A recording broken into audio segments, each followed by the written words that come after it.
Les habla Rafael Arraiz Luca desde Unión Radio y esto es Venezolanos, un programa sobre el país y su historia en la continuación de la serie sobre la historia política del siglo XIX. Este es el capítulo 7 de esa serie. Y estamos en 1818.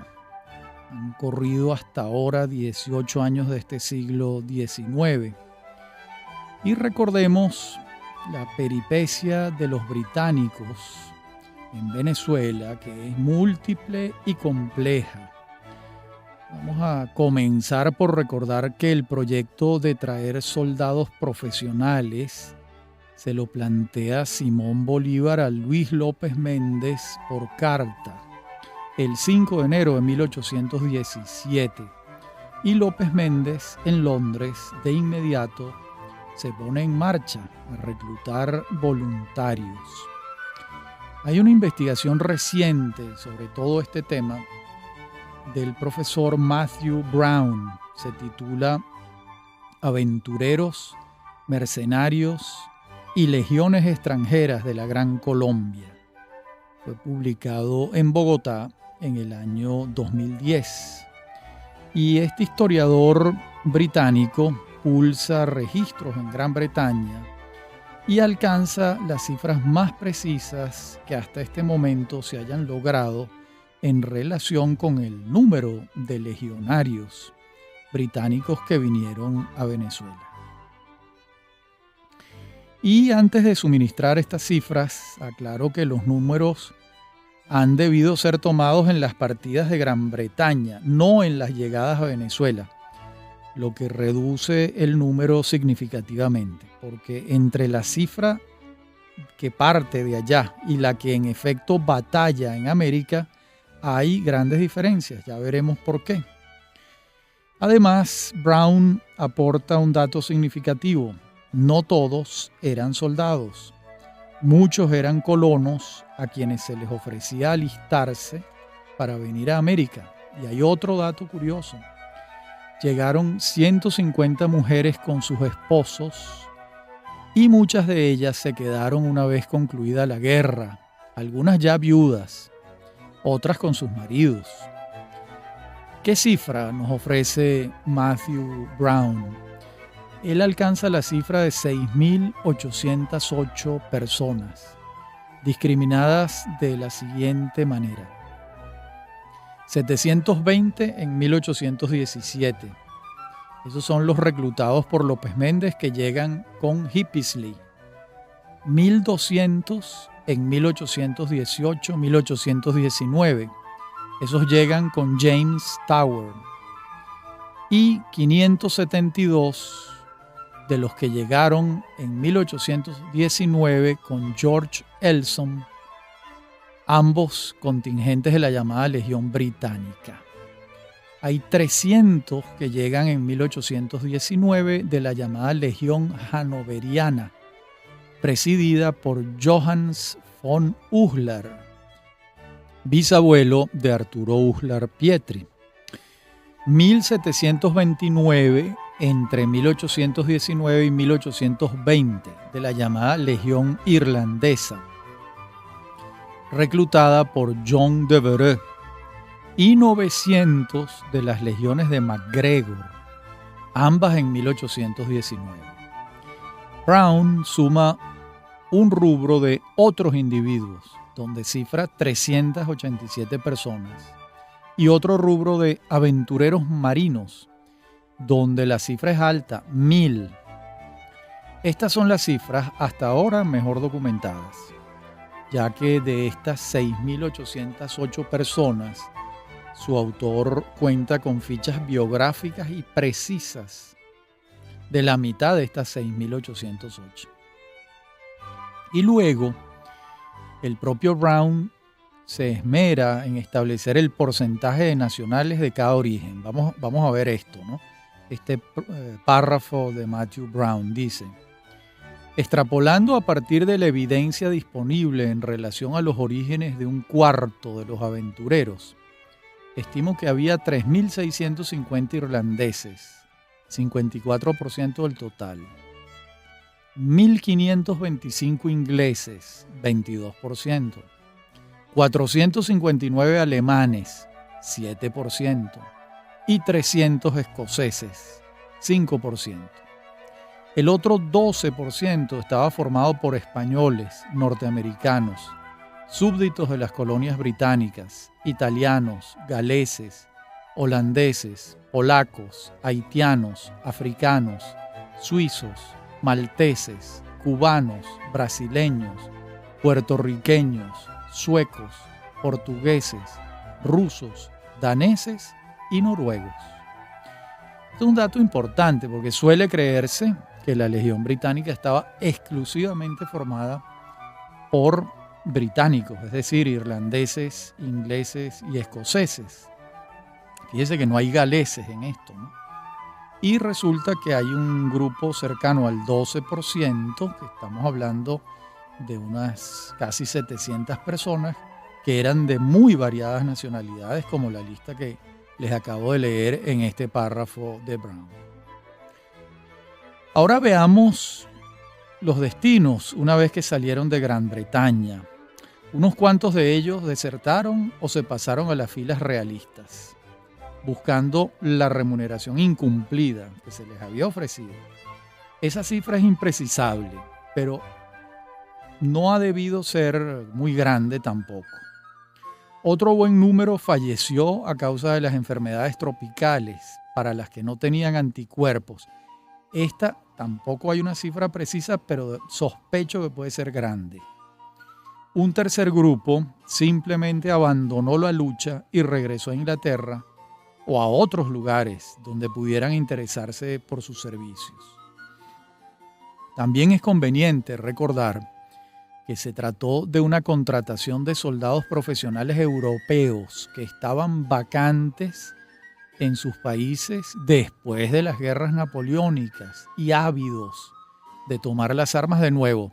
Pero las condiciones de la guerra eran muy distintas allá y aquí, y el pago aquí fue tan irregular como inexistente, dependiendo de las circunstancias de la guerra en Venezuela y Nueva Granada. Y esto es referido al grupo mayoritario, ya que otro segmento estaba integrado por colonos que no eran soldados propiamente, como dijimos antes. Otro grupo falleció en campaña. ¿Cuántos fueron? Bueno, no se ha podido precisar la cifra. Un quinto y último grupo sobrevivió a toda la epopeya y se quedó en América, donde hicieron sus vidas. Hay un ejemplo interesante, que es Daniel Florencio O'Leary. En Venezuela se le conoce como Oleari. Bueno, O'Leary se casó con Soledad Sublet, una hermana de Carlos Sublet, y murió en Bogotá, O'Leary, en 1854. Por otra parte, varios de los oficiales que integraron estos contingentes se distinguieron notablemente por sus ejecutorias y ascendieron en el escalafón, alcanzando posiciones importantes en el ejército. Fue el caso del propio O'Leary y también el caso de Thomas Wright, de Francis O'Connor, de Walter Davis, de Guillermo Smith, de Carlos Minchin, de Carlos Castelli, que era italiano, de Hugo Blair, entre otros. De modo que el aporte británico no fue deleznable, pero tampoco se corresponde con la totalidad de la cifra que anotamos antes. O sea, no fueron 6.808, porque, como les dije, muchos se quedaron por el camino, muchos no eran soldados, otros desertaron, etcétera, etcétera. Veamos ahora lo que está ocurriendo con Francisco de Paula Santander en el Casanare. Y recordemos que Bolívar comprende que la dominación del centro del país y la captura de Caracas, que es el sueño estratégico de Bolívar, son imposibles. Y se retira a Angostura. Y allá llega el 5 de junio de 1808, dejando en manos de los realistas el centro del país. Y es entonces cuando comienza a operar en tres sentidos el Libertador. 1. Aglutinar el ejército en torno a su mando supremo. 2. tejer una red institucional civil que legitime lo que hace en el campo de la guerra y se avance entonces en la constitución de una república. Y 3, dar pasos hacia una salida distinta a la conquista de Caracas. Esas son las 3 áreas donde él está trabajando. Una salida distinta a la conquista del centro de Venezuela es la invasión de Nueva Granada. El primer punto, que es el del mando supremo, lo logra aviniendo a Mariño y a Bermúdez y alcanzando que Mariño reconozca la superioridad de Bolívar, y así se crea un Estado Mayor del Ejército que los incluye a todos, un Estado Mayor unificado. Lo segundo, la creación de una trama institucional. El 22 de octubre de 1808 hace pública una proclama donde convoca a un Congreso de Venezuela. Y lo tercero, el 26 de agosto de 1818 parte Santander de Angostura hacia Casanare a formar el ejército de vanguardia de la futura campaña de conquista de Nueva Granada. Y así es como Bolívar designa a Santander con el siguiente título: comandante en jefe de la vanguardia del ejército de vanguardia del Libertador de Nueva Granada, que debía formarse en la provincia de Casanare. De modo que allá se va, Santander, a la vanguardia. Y parte de Angostura en 4 barcos pequeños. Se mueven cerca de 1000 fusiles, alrededor de 30 quintales de pólvora. Y el 3 de octubre de 1818, Santander está en Caicara del Orinoco y Páez se encuentra con él. Y allí hay una situación de la que vamos a hablar en la próxima parte del programa. Ya regresamos.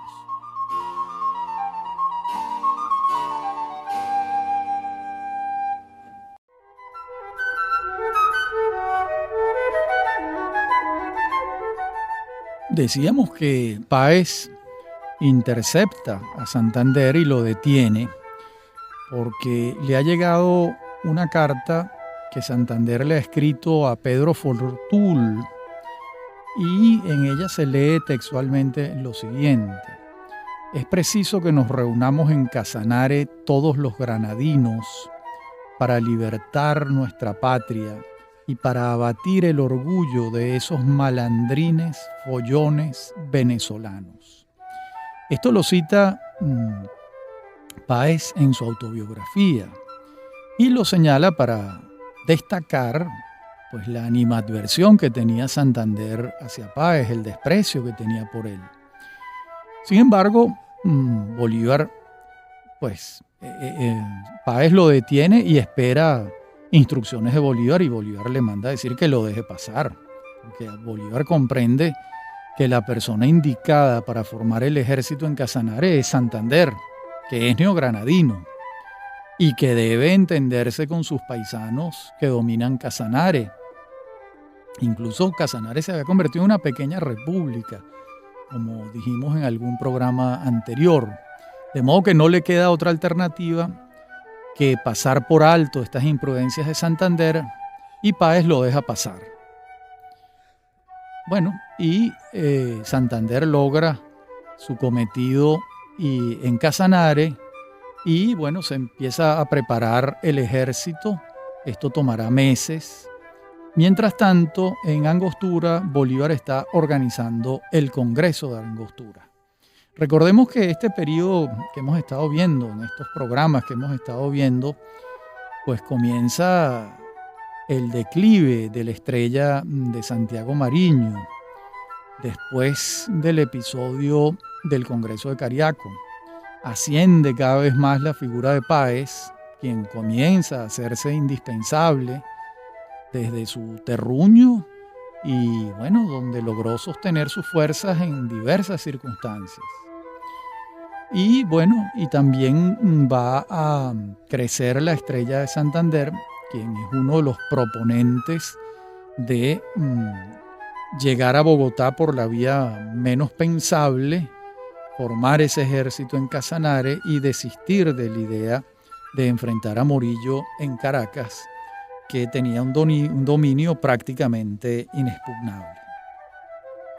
Y así es como, en camino hacia eso, el 15 de febrero de 1819 se constituye en la ciudad de Angostura, a orillas del Orinoco, en su punto más estrecho, por supuesto, el Congreso de la República de Venezuela. Y allí Bolívar pronuncia su famoso discurso inaugural y presenta su proyecto de Constitución Nacional. Y voy a leerles un párrafo en el que Bolívar afirma lo siguiente: la continuación de la autoridad en un mismo individuo frecuentemente ha sido el término de los gobiernos democráticos. Las repetidas elecciones son esenciales en los sistemas populares, porque nada es tan peligroso como dejar permanecer largo tiempo en un mismo ciudadano el poder. El pueblo se acostumbra a obedecerle y él se acostumbra a mandarlo, de donde se origina la usurpación y la tiranía. Un justo celo es la garantía de la libertad republicana y nuestros ciudadanos deben temer con sobrada justicia que el mismo magistrado que los ha mandado mucho tiempo los mande perpetuamente. Un párrafo clarísimo, muy bien escrito y con una gran claridad de criterios. Bueno, mientras esto está pasando, toma cuerpo en la mente del Libertador la idea de crear una sola república. Y así lo plantea ante el Congreso reunido en Angostura el 11 de diciembre de 1819. Y aquel Congreso, aquella asamblea, seducida por la proposición bolivariana, dicta la ley fundamental de la República de Colombia el 17 de diciembre de 1819, creándose así una sola República de Colombia con los departamentos de Venezuela, Quito y Cundinamarca, cuyas capitales serán Caracas, Quito y Bogotá. Y esa ley fundamental, por cierto, la ley establece que Quito va a formar parte de ese proyecto porque todavía no ha sido liberado Ecuador, el futuro Ecuador, porque esa denominación es posterior. En todo caso, esta ley ordena la reunión de un congreso en Cúcuta en enero de 1821. Y a este congreso en Cúcuta se le va a encargar la redacción de la Constitución Nacional de Colombia, señalándole el camino la ya promulgada Constitución Nacional de la República de Venezuela en Angostura. Esa Constitución se aprueba el 15 de agosto de 1819 y es de impronta bolivariana y en consecuencia centralista.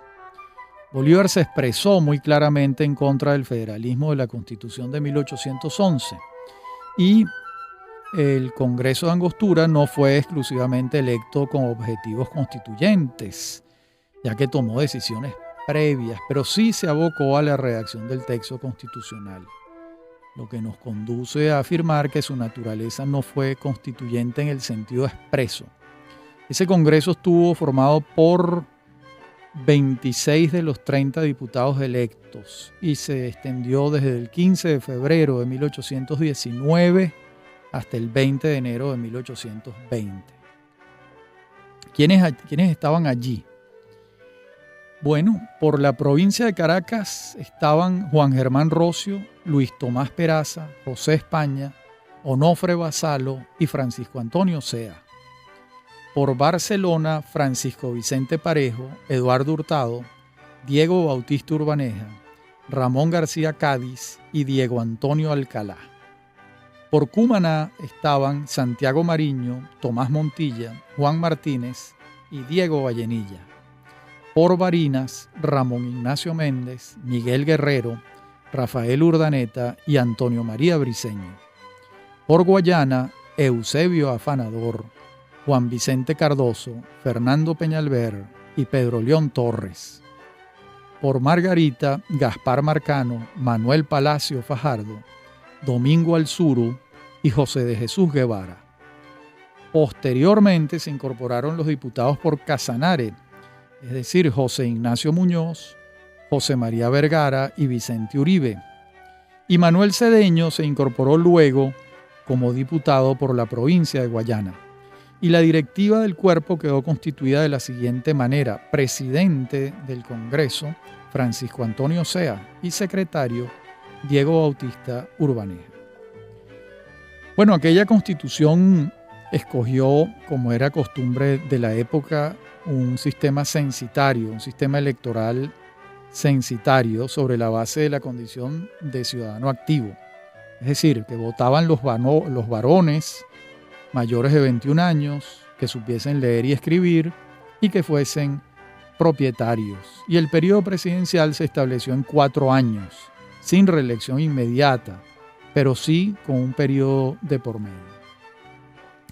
Y la organización político-territorial comprendió entonces 10 provincias: Barcelona, Barinas, Caracas, Coro, Cumaná, Guayana, Maracaibo, Margarita, Mérida y Trujillo. Y vemos entonces que Bolívar logra una legitimidad jurídica e institucional notable con este Congreso y señala un camino republicano que se propone, por más que la mayor parte del territorio esté en manos realistas. Esto hay que recordarlo. Y en este sentido es una jugada estratégica, visionaria, que señala un camino, porque los enfrentamientos bélicos, por otra parte, continúan. Y el más asombroso de ellos va a ser, desde el punto de vista militar, el protagonizado por José Antonio Páez en la famosa batalla de las Queseras del Medio, donde va a triunfar Páez el 2 de abril de 1819. Es el momento de recordarles también que siempre se llamó la República de Colombia. La denominación Gran Colombia nunca existió en términos oficiales. Ese fue un término que se acuñó muchos años después por parte de los historiadores colombianos y venezolanos para distinguir este periodo entre 1819 y 1830. Para distinguirlo se le llama la Gran Colombia, para saber que se trata de esos 11 años. Pero nunca el proyecto se denominó Gran Colombia, simplemente se denominaba Colombia, como en efecto fue. Y de hecho las proclamas de Bolívar estaban dirigidas a los colombianos, y allí estábamos incluidos nosotros, los venezolanos y los quiteños, por supuesto. Vamos a explicar esto que hizo Páez en las Queseras del Medio, que le valió un prestigio impresionante, ¿no? Recordemos que Morillo comienza el año de 1819 buscando a Bolívar y reúne su ejército en el centro del país con la intención de retarlo en los llanos. Eso lleva a que Páez abandone San Juan de Payarea y cruce el Arauca. Y entonces Morillo también cruza el Arauca y va a su encuentro. Tenemos a Morillo en Achaguas el 8 de marzo. Bolívar, Anzoátegui y Páez se juntan en Cunaviche el 11 de marzo. Y el 28, Bolívar y Morillo están con sus ejércitos a cada margen del Arauca. Viene un encontronazo. Páez convence a Bolívar de que lo autorice para cruzar el río con 150 lanceros. Bolívar acepta y Páez pasa el río y avanza a galope hacia el campamento de Morillo. Morillo tiene 1.200 hombres que le cortan el paso a Páez y a sus lanceros. Y cuando Páez los ve venir, implementa su plan y retrocede. Se deja perseguir hasta que se voltea al grito de "vuelvan caras" y se lanza sobre el enemigo.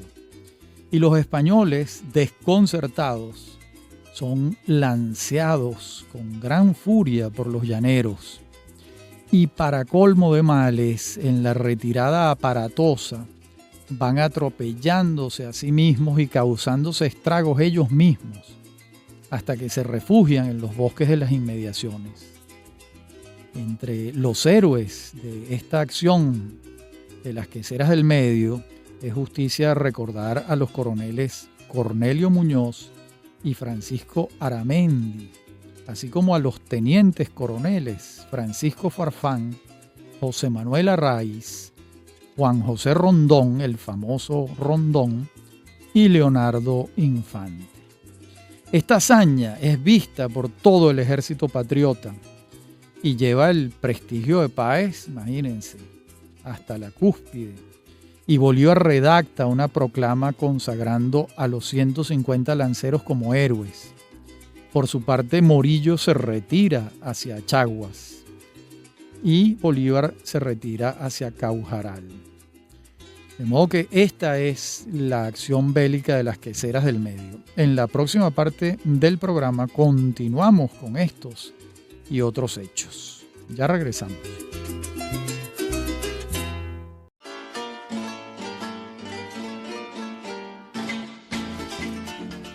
En la parte anterior del programa estuvimos viendo el hecho bélico de las queseras del medio.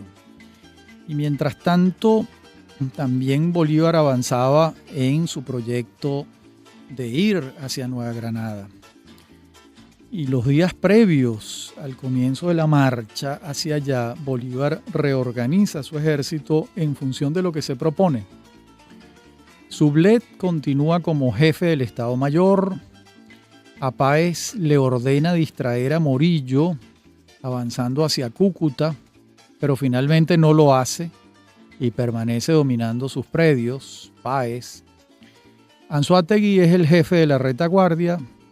Bermúdez, Monagas, Cedeño y Zaraza se quedan en Oriente por órdenes de Bolívar. Torres queda en el Bajo Apure. Mariño permanece en Angostura. Y Briceño Méndez sigue al Libertador como secretario. Santander los espera en Casanare. Y el ejército que van a enfrentar en Nueva Granada no es poca cosa. El general José María Barreiro cuenta con unos 4.000 hombres uniformados con buenos pertrechos. Bolívar parte hacia Guasdualito con cerca de 2.000 hombres. Santander lo espera con cerca de unos 2.000 efectivos. El 11 de junio entra Bolívar a Tame, donde está Santander. A Bolívar lo sigue un ejército comandado por coroneles y tenientes coroneles. Allí están Arturo Sandes, José de la Cruz Carrillo, Ambrosio Plaza, James Rook, Bartolomé Salón, Juan José Rondón, Leonardo Infante, Hermenegildo Mujica, Julián Mellado y Lucas Carvajal. Y de los 3 caminos posibles para llegar a Tunja, Bolívar escoge el menos defendido, el menos fortificado por los realistas, pero el más difícil de escalar. Él escoge el páramo de Pisba. El páramo de Pisba está a unos 3.900 metros de altitud. Y en ese paso de los Andes murieron casi todos los caballos del ejército, murieron unos cuantos soldados. Y el 6 de julio llega Bolívar a Tunja, precedido por la vanguardia, comandada por Santander. Allí descansan y preparan la marcha. Barreiro, por su parte, el realista, desde su cuartel de Sogamoso, también se prepara para enfrentarlos. Y ocurre la batalla de Pantano de Vargas el 25 de julio de 1819. Ambos ejércitos van topándose en breves escaramuzas de reconocimiento y en 2 batallas menores, una en Paya y la otra en Gámeza, el 11 de julio. Y estas batallas le dieron ánimos al ejército patriota, dadas sus discretas victorias, hasta que el 25 de julio, en Pantano de Vargas, cerca de Paipa, tiene lugar la primera batalla de consideración, y el enfrentamiento estaba siendo perdido por los patriotas. Después de varias horas de combate, allá las filas estaban desmoralizadas, y hasta que aparece Juan José Rondón, un coronel guariqueño, y ocurre esa legendaria historia según la cual hubo un diálogo de este tenor. Bolívar le dice a Rondón y sus 14 llaneros, seguidos de Carvajal y su batallón: «Coronel Rondón, salve usted la patria». Y Rondón le responde: «Es que Rondón no ha peleado todavía». Y la carga de Rondón y sus lanceros fue tan grande y tan desconcertante que el ejército realista se dio en retirada y el resultado de la batalla fue finalmente favorable a los patriotas. El enfrentamiento, de acuerdo con las cifras mejor documentadas, digámoslo así, fue entre 1.800 soldados realistas y 2.400 soldados patriotas. Bueno, como vemos, los llaneros deciden el combate. Así lo reconoció con gallardía el propio Santander y, por supuesto, Bolívar. Y el coronel Rooke es herido, el inglés, y el médico de campaña le amputa un brazo y a los 3 días fallece este valiente coronel británico. La victoria en Pantano de Vargas cambió la disposición psicológica del ejército. Les dio la impresión de que sí se podía seguir avanzando. Y el 3 de agosto Bolívar reinicia la marcha rumbo a Bogotá desde Paipa, buscando enfrentar a Barreiro en donde le desafíe. Pero Barreiro ha decidido, ante la precariedad de su situación, dirigirse a Bogotá en busca del virrey que se llamaba Juan José Sámano y Uribarri. Y en la implementación de esta decisión está cuando Bolívar lo ve por el Catalejos y le plantea batalla en el puente sobre el río Teatinos el 7 de agosto de 1819. Eso está muy cerca de Tunja. Esa es la batalla de Boyacá, la famosa batalla de Boyacá del 7 de agosto. Y a diferencia de la batalla de Pantano de Vargas, que duró un día entero y dejó más o menos a 500 hombres fuera de combate, entre muertos y heridos, la batalla de Boyacá fue muy breve y con pocas bajas. Sin embargo, la que se celebra es la de Boyacá y no la de Vargas. ¿Por qué? Bueno, pues debe pesar mucho que los patriotas en Boyacá hicieron 1.600 prisioneros en el campo. Hicieron preso a Barreiro y, en pocas palabras, desactivaron toda la línea de defensa realista en su totalidad, al punto tal que el virrey Sámano, al enterarse, se fue a toda velocidad de Bogotá hacia el puerto de Honda, en el río Magdalena, buscando llegar hasta Cartagena para salvar el pellejo, pues. Y en la carrera dejó todo el dinero del virreinato, una circunstancia que fue crucial para el futuro del ejército de Bolívar y su epopeya. De modo que este fue un momento muy propicio, una victoria que abrió unas puertas extraordinarias. Y bueno, hay que recordar que Santander y Anzoátegui estuvieron al mando de la vanguardia y en el centro del ejército en la batalla, ¿no? Y todos entran a Bogotá triunfantes el 10 de agosto de 1819. Santander va a quedar al mando de la capital, Anzoátegui sigue en persecución de Sámano, Sublet viaja a Cúcuta y Bolívar pasa por Pamplona rumbo a Angostura a comienzos de noviembre de 1819. Y bueno, Santander ya se queda solo y tomando decisiones en Bogotá. Ordena fusilar a Barreiro, por cierto, y a 38 oficiales más en la Plaza Mayor de la ciudad de Santa Fe de Bogotá. Y estando en Pamplona, el general de división José Antonio Anzoátegui, que tenía 30 años, muere de manera súbita el 15 de noviembre de 1819. ¿Qué le ocurrió? Después de cenar, le dio una fiebre muy alta y falleció. Y parece ser que fue envenenado, aunque esa hipótesis no ha sido comprobada, pero tampoco es descabellada porque la circunstancia es muy rara. Y el médico que lo vio, Thomas Foley, dejó escrito que se trató de una fiebre mortal. Esto fue muy triste, un hombre de 30 años que venía de una victoria.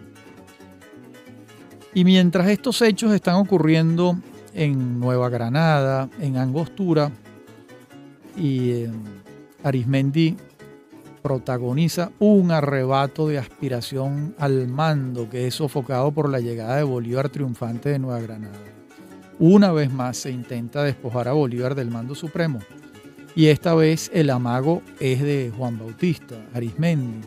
Pero cuando llega Bolívar triunfador, pues ¿qué puede hacer Arizmendi? Se baja la cabeza y se repliega. Por otra parte, Urdaneta y los ingleses que ya han llegado a Margarita ocupan Barcelona y El Morro y controlan también toda esa parte del oriente del país.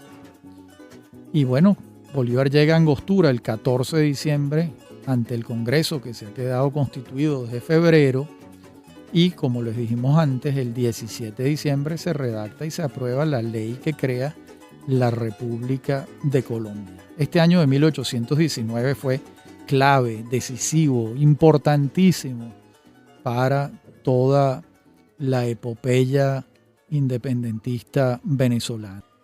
Muy bien, y mientras todo esto está ocurriendo, pues tienen lugar unos hechos en España que son de la mayor importancia. Me refiero a la rebelión de Rafael de Riego y la restauración de la Constitución de Cádiz. ¿Qué está pasando allí? Desde hace 2 años, desde 1818, la corona española venía reuniendo un ejército en Cádiz para enviarlo a Venezuela como refuerzo a las diezmadas tropas del general Morillo, que tiene tiempo pidiendo que le manden refuerzos.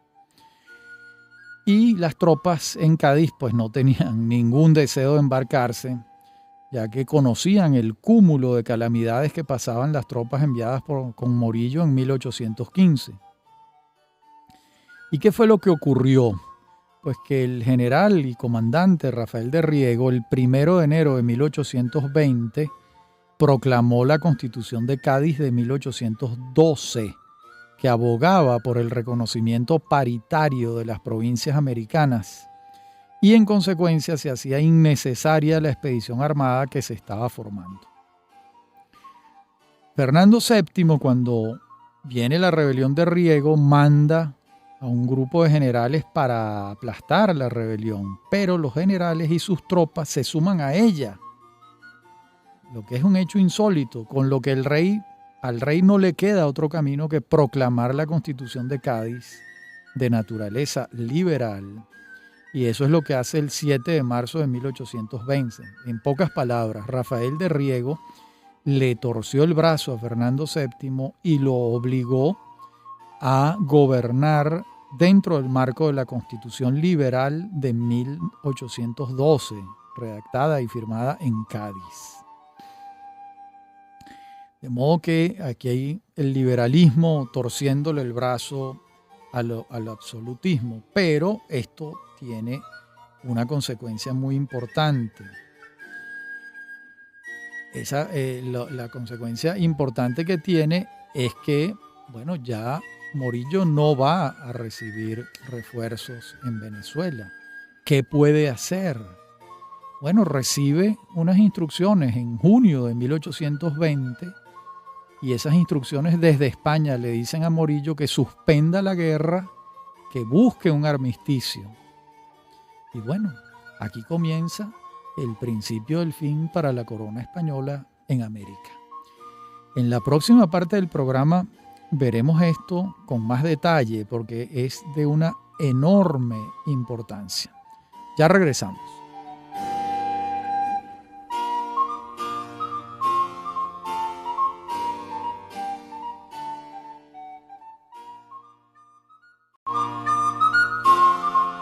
Les decía en la parte anterior del programa que Morillo recibe instrucciones. Las instrucciones decían deponer las armas y extinguirse la bárbara guerra y a integrarse a las cortes constitucionales. De modo que el rey no estaba entendiendo la situación, por más que el propio Morillo la advirtió en una carta fechada el 28 de julio de 1820 en Valencia. Dice Morillo. Morillo explica muy claramente.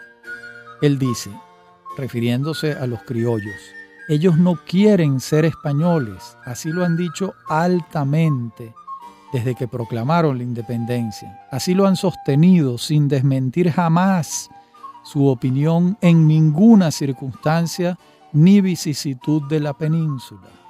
Esto repiten ahora, sin dejar las armas de la mano. Lo repetirán siempre, sea cual fuere nuestra conducta y nuestro gobierno. La absoluta independencia o la guerra es el solo arbitrio que nos dejan a escoger. Morillo estaba clarísimo. Y es por eso que a finales de junio de 1820, Morillo le envía una carta al Congreso reunido en Angostura y otra al propio Bolívar, proponiendo una suspensión de hostilidades hasta lograr realizar la reconciliación. Así decía textualmente la carta. Y entonces Morillo designa a Ramón Correa, Juan Rodríguez del Toro y Francisco González de Linares como negociadores, mientras Bolívar designa a Antonio José de Sucre, Pedro Briceño Méndez y José Gabriel Pérez como negociadores. Y finalmente, en el pueblo de Santana, en Trujillo, el 25 de noviembre de 1820 se firma el armisticio y el Tratado de Regularización de la Guerra al día siguiente. Como que el 25 el armisticio y el 26 el Tratado de Regularización de la Guerra. Morillo en el fondo sabía que la guerra se había perdido, que los realistas que quedaban junto con la mayoría de criollos que integraban sus tropas estaban condenados al fracaso si no llegaban los refuerzos de España, que ahora sabían que no iban a llegar nunca. Y el cese de hostilidades se convino por 6 meses, y en el encabezado del tratado se estampaba la derrota española. Allí se lee: y su excelencia el presidente de Colombia, Simón Bolívar, como jefe de la República. De modo que España ya reconocía la existencia de una república, cosa que no habían hecho antes. Y reconocía además al presidente de esa misma república, y se le trataba como excelencia, de modo que ahí España estaba reconociendo su derrota. No obstante, se necesitaron 4 años más de batallas en Sudamérica para que la derrota fuese completa. ¿Qué hizo Morillo? Recogió sus papeles, le entregó el mando a Miguel de la Torre y se fue el 17 de diciembre de 1820 hacia España. Falleció en Francia muchos años después, en 1837. Tuvo casi 6 años en Venezuela y Colombia. Por otra parte, la experiencia liberal en España duró hasta abril de 1823, cuando Luis XVIII de Francia envió tropas para restaurar el poder absoluto de Fernando VII y se acabó la Constitución de Cádiz. Entonces Riego fue hecho preso, fue ejecutado, los liberales fueron perseguidos y el despotismo se entronizó de nuevo. Pero ya la pérdida de América no tenía remedio. Eso pasó, como les dije, en abril de 1823. Es evidente que la estocada final de los realistas en Venezuela la dio la rebelión de Riego en España, ya que dejó sin efecto la única salida promisoria que tenían en América, que era la llegada de refuerzos. Esos refuerzos no llegaron. No obstante, la mención que suelen hacer los panegiristas bolivarianos de este hecho es tímida o velada o premeditadamente reducida. Obviamente el hecho no abona gloria a los patriotas, pero ¿cómo podemos evitar señalar esto? Es imposible, desde una perspectiva franca del estudio de los hechos históricos. Y después del armisticio de Trujillo en noviembre de 1820, la derrota realista era cuestión de tiempo, ya que estaban batallando por supervivencia y sin esperanzas de recibir respaldo, y solo batallaban fundamentados en el honor y sin una alternativa verdaderamente promisoria. ¿Qué podían hacer? Tampoco podían rendirse. Y así es como Bolívar, que está en enero de 1821 en Bogotá, está decidido a coordinar asuntos administrativos con el vicepresidente de la República de Colombia, Santander, y está consolidando su ejército para el momento del cese de hostilidades en 6 meses. Sin embargo, los hechos se precipitan por una decisión de Rafael Urdaneta, quien decide tomar Maracaibo por su cuenta el 8 de marzo de 1821. ¿Por qué? Porque dice Urdaneta que está acudiendo al llamado de la población, que se está sumando al proyecto republicano. Por su parte, De la Torre advierte que se ha violado el armisticio. Entonces Bolívar regresa a Venezuela y el 28 de abril de 1821 rompe formalmente el armisticio y prepara la batalla final que, como sabemos, no fue tal, porque la última batalla no fue la batalla de Carabobo el 24 de junio de 1821, sino la batalla naval en el lago de Maracaibo en 1823. Pero esta sí va a ser la última batalla en Venezuela en la que participa Bolívar. Por eso se ha señalado tan insistentemente a la batalla de Carabobo como la última, cuando en el fondo no lo fue. En nuestro próximo programa vamos a ver la batalla de Carabobo, el Congreso de Cúcuta de 1821, la campaña del sur de Bolívar y de Sucre, y cómo va ascendiendo la estrella de Antonio José de Sucre. Y veremos también la batalla del lago de Maracaibo y cuando Páez toma Puerto Cabello, y ahí sí, pues terminan los españoles en Venezuela. Pero eso será en nuestro próximo programa. Como siempre, ha sido un gusto hablar para ustedes. Me acompañan en la producción Fernando Camacho e Inmaculada Sebastiano, y en el control técnico Giancarlo Caraballo. Y a mí me consiguen en mi correo electrónico rafaelarraiz@hotmail o en Twitter @rafaelarraiz. Hasta nuestro próximo encuentro en esta serie sobre la historia política venezolana del siglo XIX.